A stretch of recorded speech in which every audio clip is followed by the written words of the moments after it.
100 വർഷം മുമ്പ് 1924 ജൂലൈ മാസം. ഇന്ന് നമ്മൾ കാണുന്ന മൂന്നാറായിരുന്നില്ല അത്. ഏതോ യൂറോപ്യൻ ഗ്രാമത്തിൻ്റെ ചാരുതയുള്ള അക്കാലത്തെ ഏറ്റവും വരേണ്യവും ആധുനികവുമായ പട്ടണമായിരുന്നു. ഒരു നൂറ്റാണ്ടിന് മുമ്പേ അതിൻ്റെ ചുറ്റുവട്ടത്തുകൂടെ തീവണ്ടി ഓടിയിരുന്നു.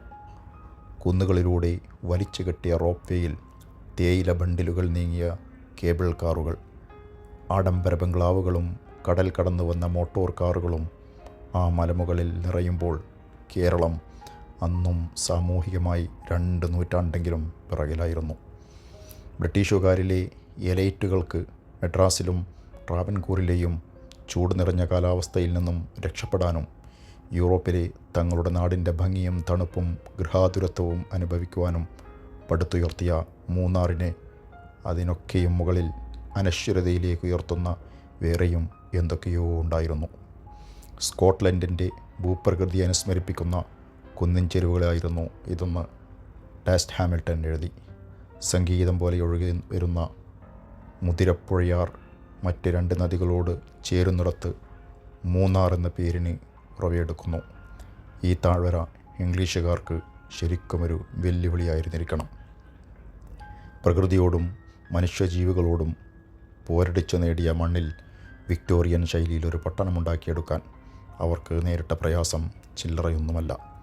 അതിൻ്റെയൊക്കെ മൂകസാക്ഷിയായി അറിയപ്പെടാതെ പോയൊരു അനശ്വര പ്രണയത്തിൻ്റെ തണലിൽ ഇളകൊള്ളുന്ന പഴയ പള്ളിയും മേടയും ഇപ്പോഴും ശേഷിക്കുന്നുണ്ട്.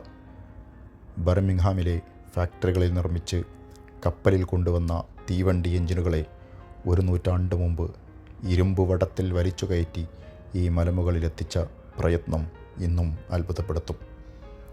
ഹാരി പോട്ടറിലെ മാന്ത്രിക ലോകത്തു നിന്നും ഇറങ്ങി വന്നതുപോലും തീവണ്ടി ചൂളം വിളിച്ച് മൂന്നാർ സ്റ്റേഷന് മുന്നിൽ നിൽക്കുന്ന ഫ്രെയിം നമുക്ക് മനസ്സിൽ സങ്കല്പിക്കാം. അതെല്ലാം ഒരൊറ്റ രാത്രി കൊണ്ട് മാറിമറിയാൻ പോകുന്ന ചരിത്രമാണെന്ന് ആരറിഞ്ഞിരുന്നു? 100 വർഷം മുമ്പ് കാലത്തിൻ്റെ ഫ്രെയിമിൽ നിന്നും അതിനെല്ലാം മായ്ച്ചു കളഞ്ഞ ആ ഒരു രാത്രി 1924 ജൂലൈ 28.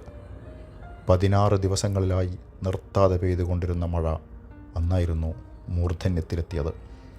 മലവെള്ളപ്പാച്ചിലിൽ ഒഴുകി വന്ന കല്ലും മണ്ണും മരങ്ങളും ഇന്ന് മാട്ടുപ്പെട്ടിയെന്ന് വിളിക്കുന്ന മലയിടുക്കിൽ അടിഞ്ഞുകൂടിയ തനിയെ ഒരണക്കെട്ടായി മാറിയ മൂന്നാറിലെ മനുഷ്യർ അറിഞ്ഞിരുന്നില്ല. അവിടുത്തെ ഏറ്റവും പ്രധാന ഇടം പട്ടണത്തിൻ്റെ സെൻറ്റർ പ്ലാസയായിരുന്നു. റെയിൽവേ സ്റ്റേഷൻ ബിൽഡിങ്ങും ഡിപ്പാർട്ട്മെൻറ്റ് സ്റ്റോറുകളും ടെലിഫോൺ വയർലെസ് കേന്ദ്രങ്ങളും തേയില കമ്പനികളുടെ ആസ്ഥാനങ്ങളുമൊക്കെയായി എപ്പോഴും തിരക്കനുഭവപ്പെടുന്ന നഗരമധ്യം. തുറന്നുകൊണ്ടേയിരിക്കുന്ന മഴ കൂടുതൽ ശക്തി പ്രാപിക്കുകയാണെന്നും പട്ടണത്തേക്കും തോട്ടങ്ങളിലേക്കും ഇറങ്ങരുത് എന്നുമുള്ള മുന്നറിയിപ്പ് സന്ദേശങ്ങൾ വരുന്നതോടെ ദിവസങ്ങളായി നഗരം വിജനമാണ്. പേടിച്ചറണ്ട വന്യജീവികൾ ഇതിനോടകം തന്നെ കാടിറങ്ങി തേയിലത്തോട്ടങ്ങളിൽ അഭയം തേടിയിരുന്നു. ജൂലൈ 28 രാത്രിയിൽ പതിവിനേക്കാൾ കനത്ത മഴയാണ് ഹൈറേഞ്ചിലെങ്ങും പെയ്തത്. പുറത്തേക്കൊന്ന് നോക്കാൻ പോലും സാധിക്കാത്ത വിധത്തിൽ മഴയും തണുപ്പും പടർന്ന അന്ന് ജനങ്ങളെല്ലാം തങ്ങളുടെ വീടുകൾക്കുള്ളിലും മുറികളിലേക്കും ഒതുങ്ങി.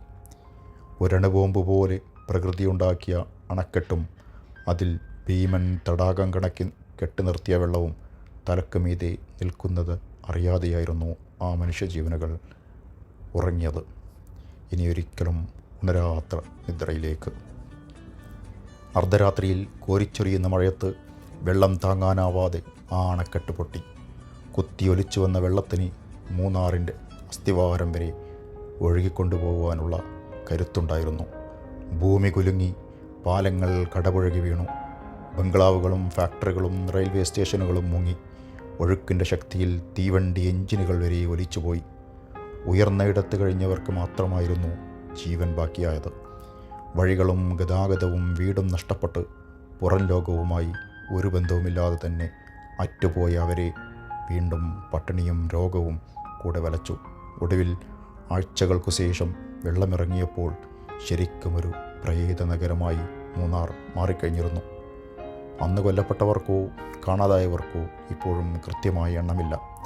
ആ തകർച്ചയിൽ നിന്നും മൂന്നാർ കരകയറിയതുമില്ല.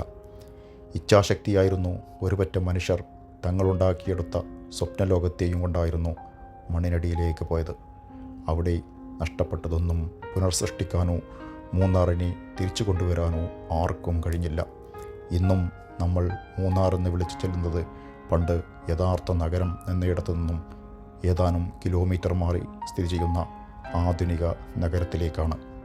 എങ്കിലും മുതിരപ്പുഴയാറിൻ്റെ തീരത്തുകൂടെ നടന്ന പഴയ നഷ്ടകാലത്തിൻ്റെ സാക്ഷിയായി വിരലിലെണ്ണാവുന്ന ചില നിർമ്മിതികളെങ്കിലും ശേഷിച്ചത് നമുക്ക് കാണാൻ കഴിയും.